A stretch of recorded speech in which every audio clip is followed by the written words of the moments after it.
Hello mga kaling, welcome po sa aking YouTube channel. Ngayong video po, ituturo ko sa inyo ang magandang pambatak sa mga hardeplex sa kesame. Kasi po, kung mapapansin nyo, yung mga kesame sa inyong tahanan ay may naninilaw na duktuman. Yung po yung ginamit ay pulitap sa hardeplex.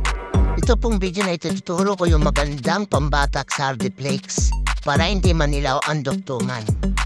Ito pong ginamit ko, ito'y gypsum putty. Yan. Pwede rin po yung boral putty. Yan. Tuturo ko sa inyo kung paano pag-apply ng ganito at para hindi kagad nabibitak ang mga duktungan. Yan. Una sa lahat, lalagyan ko muna yung mga singit-singit. Yan, papalamanan ko muna siya ng gypsum putty. Yan. Pupunayin po natin lahat. Pagkatapos po natin malagyan yung mga singit-singit, nalagyan po natin siya ng gasa. Lahat ng mga duktungan. Yan. Kailangan po siguraduhin nakadikit maigi yung gasa. Yung gasa po, umiiwas po yun para magbitata agad yung kesame. Pagkatapos po natin lagyan, pahiran na po natin ng gypsum putty.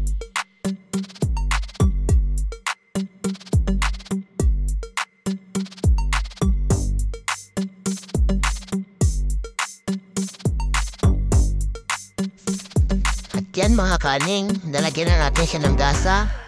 Ngayon, papatuman na natin siya ng gypsum putty. Ito yung unang patong pa lamang. Yan, para matakpan yung gasa.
Ngayon mga kaning, natakpan na natin ang mga gasa.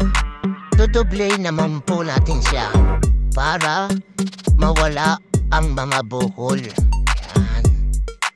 Kailangan dublayin or 3 patong hanggang sa mapantay natin ang mga duktungan. Yan.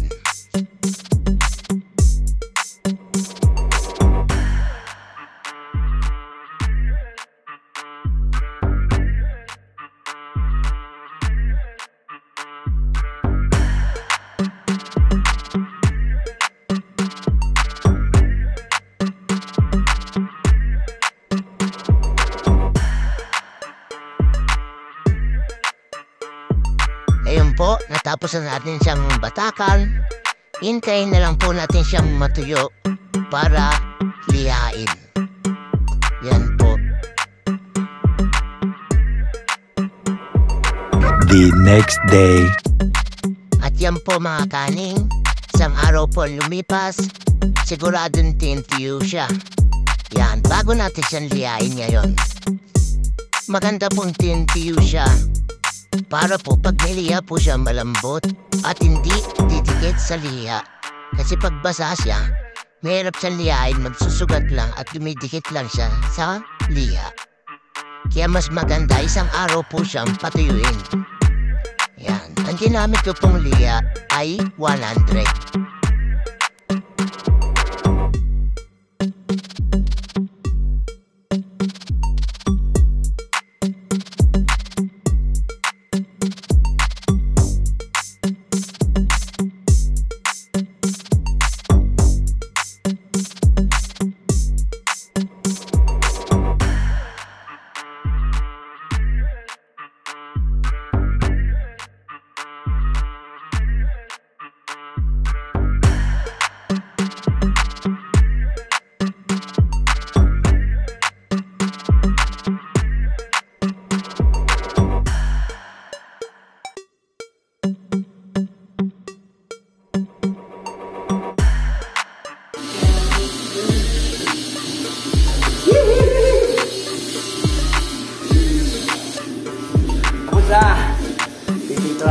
kanin.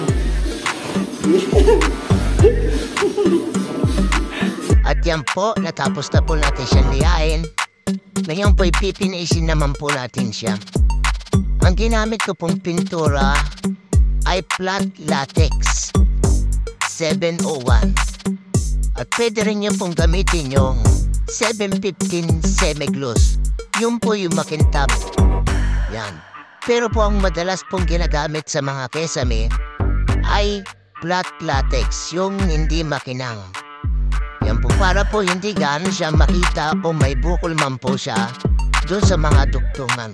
Kaya ang madalas na ginagamit sa mga kesame ay 701 flat latex.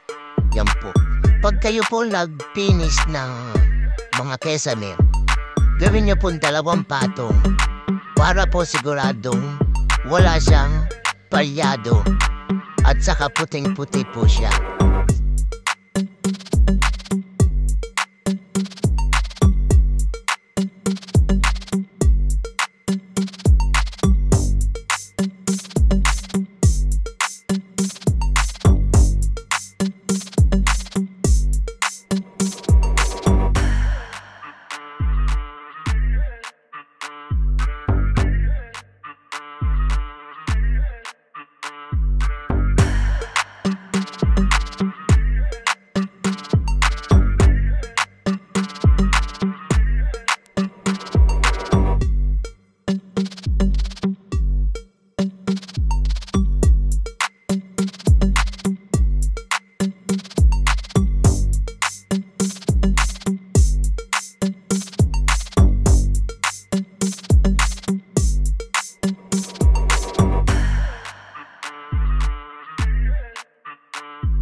At yan po mga kaning, natapos na po natin, na 2 patong na po natin yung kesame at puting-puti po siya. Yan po 100% po na hindi maninilaw ang mga duktungan yan. Pag ginamit nyo ang gypsum putty sa mga hardeflex ng kesame. Kaya mga kaning, kung meron kayong katalungan tungkol sa mga pintura, mag-comment lang kayo at ating sasagutin. Muli, ako nagpapasalamat sa inyong panonood sa ating mga videos. Wow, ang ganda! Thank you!